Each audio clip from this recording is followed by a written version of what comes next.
Well, since this movie is a direct-to-DVD sequel of Disney, let's just hope it's good and not, yeah, most of the direct-to-DVD sequels.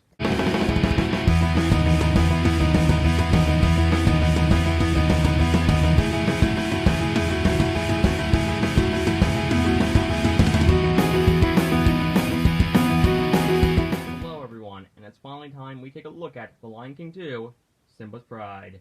Now, here's a little bit of backstory about this movie. This movie was made during a time where Disney would not stop making direct-to-DVD sequels of their classic films.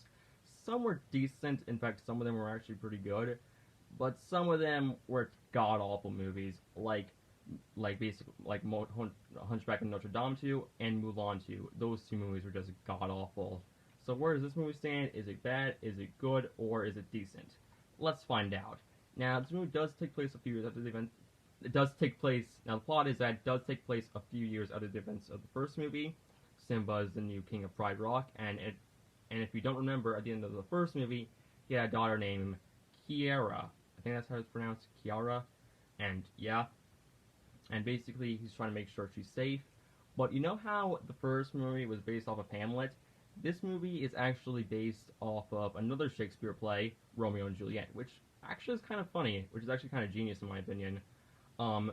When Kiara is a cub, she meets Kobu, who is basically from this pack of, lions that were all like, we supported, Scar, and yes, I will talk about that in a minute. And yeah, they're two-siding factions, they don't get along with each other, and Kobu and Kiara love each other, and they just want to bring peace between their two packs. So yeah. Now, in terms of negatives, there are some. First off, like I just mentioned, when were there supporters for Scar? Because of Scar, their Pride Rock was in ruined. Seriously, getting rid of Scar was a good idea by Simba. I mean, think about it. In the first movie, they even, the three hyenas said, Scar, we're all starving. There's not enough food to go around. So, what is better? Starving or having a king who's all like, here is all the food you can have, who basically gives you any type of food? Which is better? So why side with the guy who was literally a tyrant? And also, they were never shown in the first movie. I mean, in the first movie during the climax, they only showed the hyenas. So if they wanted to do this, they could have just had a little bit of lions fighting each other that weren't Scar and Simba. And also, this leads me to another confusion about Kobu. Now, I am glad that Kobu isn't Scar's biological son, because if he were, that would imply that Kobu and Simba are cousins. Yeah, kinda creepy. Which would really make this movie kind of weird, watching how Kobu is dating Simba's daughter, so yeah, really creepy. But I'm glad he isn't, but it does raise a question, why does he look like Scar?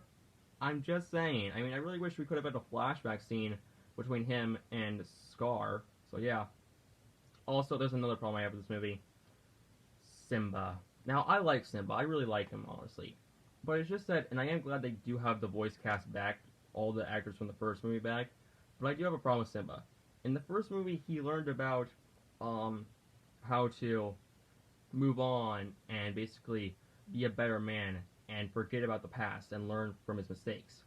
Here, I can understand at the beginning of the movie where he tells Pumbaa and Timon to look after Kiara while she's out hunting, because in the beginning of the movie she was a cub, but later in the movie she's a full-grown adult and needs Timon and Pumbaa to look after her.